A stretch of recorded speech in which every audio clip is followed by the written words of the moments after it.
அனைவருக்கும் வணக்கம். மிதுன ராசிக்காரர்களுக்கு ராசியின் அதிபதியாக இருக்கக்கூடிய புதன் 3ஆம் தேதியிலிருந்து மிகவும் வலுவாக ராகுவுடன் இணைந்து சஞ்சரிக்க போகிறாருங்க. மட்டுமல்லாது 10ஆம் இடமாகிய தொழில் ஸ்தானத்தில் அவர் வலுவிழந்து நீச்சமும் பெறுகிறார். எனவே எச்சரிக்கை அவசியம் என்று சொல்லக்கூடிய வகையில் மிதுன ராசிக்காரர்களுக்கு எந்தெந்த விஷயங்கள் அமைகிறது என்பதை தெளிவாகவும் துல்லியமாகவும் உறுதிப்படுத்துகிறார் என்பதை சற்று விரிவாக பார்க்கலாம் வாங்க. பொதுவாக புதனை பொறுத்த வரைக்கும் நவ கிரகங்களிலே தெளிந்த அறிவாற்றலையும் சிந்தித்து முடிவெடுக்கக்கூடிய சிறந்த ஞானத்தையும் அளிப்பவராக இருக்கிறாருங்க புதன். அப்படிப்பட்டவர் ஒருவருடைய ஜாதக அமைப்பில் வலுவாக இருந்தால் எவ்வளவு சிக்கலான கடினமான குழப்பமான பணிகளாக இருந்தாலும் கூட அவற்றை சாதகமாக மாற்றிக்கொள்வதற்கான வாய்ப்பும் அந்த நிகழ்வுகளை கூட மகிழ்ச்சியாக மாற்றிக்கொள்ளக்கூடிய யோகமும் நிறைந்து கிடைக்கிறது என்பது யதார்த்தமான உண்மையாக பார்க்கப்படுகிறது. அப்படிப்பட்ட புதன் இப்போது சனியின் ஆட்சி வீடான கும்பராசியில் இருந்து குருவின் ஆட்சி வீடான மீன ராசிக்குள் நுழைகிறாருங்க. மீன ராசிக்குள் நுழைந்து நீச்சம் பெற்று சஞ்சரிக்க போகிறார். ராகுவுடனும் இணைந்து சஞ்சரிக்கிறாருங்க. ராகுவுடன் இணைவது ஒரு விதமான விபரீத பலன்களை கொடுக்கக்கூடிய இந்த தருணத்தில் புதனும் வலுவிழந்து நீச்சம் பெற்று சஞ்சரிப்பது என்பது சற்று சாதகமற்ற ஒரு சூழ்நிலையாக தான் பார்க்கப்படுகிறது. எனவே இந்த தருணத்தில் எச்சரிக்கை அவசியம் என்று சொல்லக்கூடிய வகையில் புதன் பயிற்சி காரணமாக எந்தெந்த விஷயங்கள் மாற்றத்தை ஏற்படுத்தி கொடுக்க போகிறது என்று பார்க்கும்போது புதன் வலுவிழந்து நீச்சம் பெறக்கூடிய இந்த தருணம் மிகப்பெரிய அளவுல சாதகமற்ற ஒரு தருணமாக தான் பார்க்கப்படுகிறது. அது மட்டுமல்லாது ஒரு நீச்சம் அடையக்கூடிய இந்த தருணத்துல தேவையில்லாத பல்வேறு விதமான சங்கடமும் கோபமும் அதிகப்படுத்துவதற்கான சூழ்நிலை பல்வேறு விஷயங்கள்ல உருவாவதற்கான சாத்தியக்கூறுகள் உண்டுங்க. நிச்சயமாக புதன் நீச்சம் பெறக்கூடிய இந்த தருணத்துல பல்வேறு வகையில மனதில் தோன்றக்கூடிய வெறுப்புணர்வுகளை தவிர்க்க வேண்டிய ஒரு தருணமாக பார்க்கப்படுகிறது. அது மட்டுமல்லாது மிக கடினமான குழப்பமான மனநிலையுடன் ஒரு சூழ்நிலையை அணுகுவதை விட அந்த சூழ்நிலையை தவிர்க்க முயற்சி செய்தால் நிச்சயமாக பல சங்கடங்கள் குறைவதற்கான வாய்ப்பு உள்ளது என்பதை விபரீதமாக ராகுவுடன் இணைந்து நீச்சம் பெற்று சஞ்சரிக்கக்கூடிய புதன் உறுதிப்படுத்துகிறாருங்க. அது மட்டுமல்லாது இந்த தருணத்துல எடுத்தோம் கவுத்தோம் என்று எந்த விதமான பணியையும் செய்ய வேண்டாம். அவசரம் என்பது நிச்சயமாக தேவையில்லாத ஒரு தருணமாக தான் பார்க்கப்படுகிறது. அதே சமயம் நீங்கள் விரும்பிய பணியை இந்த நேரத்துல மிக சிறப்பாக செய்யுங்க, நேர்மையுடன் செய்யுங்க. ஆனால் அதை விட மிக முக்கியமான ஒன்று, எந்த பணியையும் குழப்பமான மனநிலையில் செய்ய வேண்டாம். அதனால் சில தவறான செயல்பாடுகளாக தான் முடிவதற்கான வாய்ப்பும் விபரீத பலன்கள் தான் கிடைப்பதற்கான யோகமும் உண்டே தவிர நல்ல பலன் நிறைந்து கிடைப்பதற்கான வாய்ப்பு இல்லை என்பதை தெளிவாக நீச்சம் பெற்று சஞ்சரிக்கக்கூடிய புதன் உறுதிப்படுத்துகிறாருங்க. எனவே இந்த தருணத்தில் நிச்சயமாக குழப்பமான மனநிலையில் எந்த பணியையும் செய்ய வேண்டாம். அதை தவிர்ப்பது மிக சிறப்பான ஒன்றாக பார்க்கப்படுகிறது. அதே போன்று கோபம் வரும் என்று ஒரு சூழ்நிலையும் வீண் வாக்குவாதங்களும் ஏற்படக்கூடிய ஒரு தருணமாக அமைந்துவிட்டால் நிச்சயமாக அந்த தருணத்தில் உங்களுடைய கருத்துக்களை தெரிவிக்க வேண்டாங்க. கருத்துக்களை தெரிவிக்காமல் இருந்தாலே பல குழப்பங்களை தவிர்ப்பதற்கான வாய்ப்பு உண்டு என்பதை நீச்சம் பெறக்கூடிய புதன் உறுதிப்படுத்துகிறார். அது மட்டுமல்லாது இந்த தருணத்துல தேவையில்லாத மன வருத்தமும் சங்கடமும் குழப்பமான ஒரு சூழ்நிலையும் ஏற்படும் போது அவற்றை தவிர்ப்பதற்கு நிச்சயமாக உங்கள் வாழ்வில் நடந்த இனிமையான நிகழ்வுகளையோ அல்லது உங்களுக்கு பிடித்தமான விஷயங்களையோ எண்ணி பாருங்கள். அப்படி எண்ணி பார்ப்பதால் பல்வேறு விதமான கஷ்டமான சூழ்நிலைகள் மறைந்து நல்ல முன்னேற்றம் கிடைப்பதற்கான வாய்ப்பு உண்டு என்பதை நீச்சம் பெறக்கூடிய புதன் உறுதிப்படுத்துகிறாருங்க. அப்படியும் சில நேரங்கள்ல வெறுப்பை குறைக்க முடியாமல் கோபம் அதிகரிக்கிறது என்றால் நிச்சயமாக சில வழிமுறைகளை கையாளுங்க. அதாவது உதாரணமாக கவுண்டிங் செய்வது, 1 to 100 வரை எண்ணுவது, அல்லது தலைகீழாக சில விஷயங்களை எண்ணி பார்ப்பது போன்ற விஷயங்களை மேற்கொள்ளும் போது நிச்சயமாக கோபம் குறைந்து ஒரு அமைதியான சூழ்நிலை ஏற்படும். அது மட்டுமல்லாது ஆத்திரம் வரக்கூடிய நேரங்கள்ல தண்ணீர் பழகுங்க.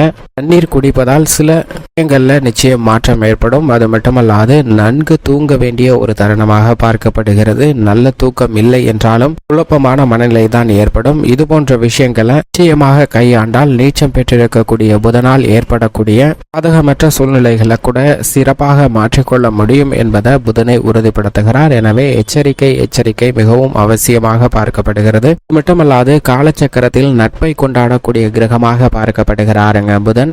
அவருடைய நட்பு கிரகமாக சூரியன் சுக்கிரன் கிரகமும், சமகிரகமாக செவ்வாய் குரு சனி ராகு கேது போன்ற கிரகநிலைகளும் உள்ளன. புதனுக்கு பகை கிரகம் என்றால் அது சந்திரன் மட்டும்தான். ஆனால் சந்திரனின் பார்வையில் புதன் நட்பு கிரகமாக பார்க்கப்படுகிறார். எனவேதான் காலச்சக்கரத்தில் நட்பை கொண்டாடக்கூடிய மிக சிறந்த கிரகமாக இருப்பவர் புதன் மட்டும்தான். எனவே அவர் மிக வலுவாக சஞ்சரிக்கும் போது பல நன்மைகள் உங்களுடைய வாழ்வில் நிறைந்து கிடைக்கும். ஆனால் புதன் கெட்டால் புத்தி கெட்டுவிடும் என்பார்கள். நோய்வாய்ப்படுவதற்கான ஒரு சூழ்நிலையும் குழப்பமான சூழ்நிலையை உருவாக்கி கொள்வதற்கான சாத்தியக்கூறுகளும் உருவாகும். ஏனென்றால் எளிதில் முடிக்க வேண்டிய காரியங்களை கூட சவால் நிறைந்தவையாகவும் சிக்கலானவையாகவும் மாற்றிக்கொள்வதற்கான ஒரு குழப்பமான மனநிலையை அடைவதற்கான வாய்ப்பு உள்ளது என்பதை நீச்சம் பெறக்கூடிய புதன் உறுதிப்படுத்துகிறாருங்க. எனவே இந்த தருணத்தில் எந்த பணியை மேற்கொண்டாலும் ஒரு முறைக்கு இருமுறை யோசித்து அதற்கு பிறகு அந்த பணியை செய்ய ஆரம்பித்தால் நிச்சயமாக நல்ல பலன் கிடைப்பதற்கான வாய்ப்பு உருவாகும் என்பதை நீச்சம் பெறக்கூடிய புதன் உறுதிப்படுத்துகிறாருங்க. அதைவிட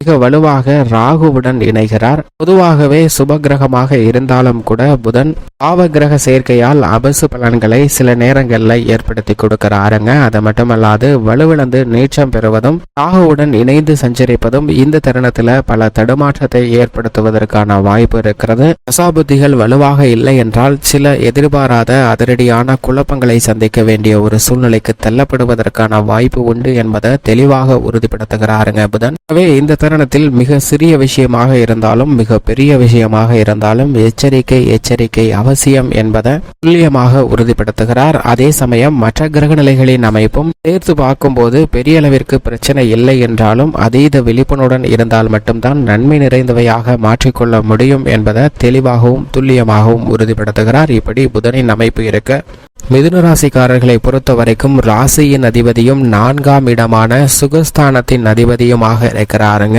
அப்படிப்பட்டவர் ஜீவனஸ்தானமாகிய 10ஆம் இடத்தில் ராகுவுடன் இணைவது சில நல்ல பலனை ஏற்படுத்தி கொடுக்கக்கூடிய ஒரு அமைப்பாக பார்க்கப்பட்டாலும் 10ஆம் இடமான தொழில் ஸ்தானத்தில் வலுவிழந்து நீச்சம் பெறுகிறாருங்க.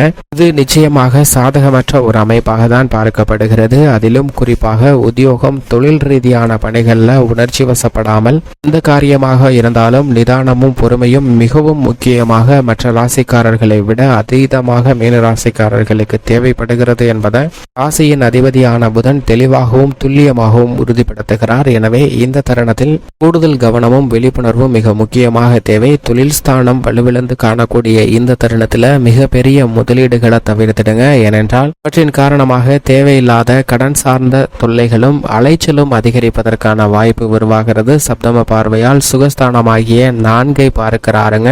எனவே தேவையில்லாத அலைச்சலை சந்திப்பதற்கான ஒரு சூழ்நிலை உருவாகலாம். உத்தியோக ரீதியாக உங்களுடன் பணிபுரிபவர்களே உங்களுக்கு எதிராக சில சூழ்ச்சிகளையும் தந்திரமான வேலைகளையும் செய்வதற்கான சாத்தியக்கூறுகள் உண்டு. கவனத்துடனும் எச்சரிக்கையுடனும் இருக்க வேண்டிய தருணமாக பார்க்கப்படுகிறது. குடும்பத்தில் உறவுகளை கையாளும் போது அதீத கவனம் வார்த்தைகள்ல தேவைப்படுதுங்க. ஏனென்றால் தேவையில்லாத வார்த்தைகளால் உறவுகள் மற்றும் நண்பர்களிடம் பகை உணர்ச்சியை பெறுவதற்கான சாத்தியக்கூறுகள் உருவாகக்கூடிய ஒரு தருணமாக அமைந்துள்ளது என்பதை நீச்சம் பெற்றிருக்கக்கூடிய புதன் உறுதிப்படுத்துகிறாருங்க. இந்த தருணத்தில் நீங்கள் செய்யக்கூடிய புதிய முயற்சியில சின்ன தடைகள் இருந்தாலும் கூட மிகப்பெரிய அளவிற்கு பாதிப்பு ஏற்படாது என்பதை ராசியின் அதிபதியான புதன் உறுதிப்படுத்தினாலும் ஒரு மந்தமான சூழ்நிலை நிலவுகிறது என்பதை தெளிவாக எடுத்து காட்டுகிறாருங்க. எனவே இந்த தருணத்தில் மிகுந்த எச்சரிக்கை தேவைப்படுகிறது. அரசியல் மற்றும் கலைத்துறை சார்ந்த பணிகளில் ராசியின் அதிபதியான புதனுக்கு நட்பு கிரகமாக இருக்கக்கூடிய சுக்கிரன் சாதகமாக சஞ்சரிக்கிறார். பெரிய அளவிற்கு சிரமம் இல்லை என்றாலும் கூட அரசியல் சார்ந்த பணிகள்ல உங்களுடைய தேர்தல் வெற்றிக்காக மேற்கொள்ளக்கூடிய புதிய யூகங்கள்ல சில மந்தமான சூழ்நிலை ஏற்படுவதற்கான சாத்தியக்கூறுகள் உண்டு. எனவே எச்சரிக்கையுடன் அரசியல் சார்ந்த பணிகளையும் கலைத்துறை சார்ந்த பணிகளையும் மேற்கொள்ள வேண்டிய ஒரு தருணமாக பார்க்கப்படுகிறது. விவசாயம் சார்ந்த பணிகளில் பெரிய அளவிற்கு பாதிப்பு இல்லை என்றாலும் உச்சம் பெற்று அஷ்டமத்தில் அமர்ந்திருக்கிறார் செவ்வாய். எனவே விழிப்புணர்வு நிச்சயமாக தேவை. இந்த தருணத்தில் ஏற்படக்கூடிய சிரமங்களை தவிர்த்து நன்மை நிறைந்தவையாக மாற்றிக்கொள்ள வேண்டும் என்றால் நிச்சயமாக மிதுன ராசிக்காரர்கள் வாரத்தில் புதன்கிழமை விரதமிருந்து அருகாமையில் உள்ள லட்சுமி நரசிம்மர் ஆலயம் சென்று வழிபாடு செய்யுங்கள். நிறைந்த நன்மையும் முன்னேற்றமும் தங்களுடைய வாழ்வில் நிச்சயம் இனிதாக கிடைக்கும் மிதுன ராசிக்காரர்களுக்கு.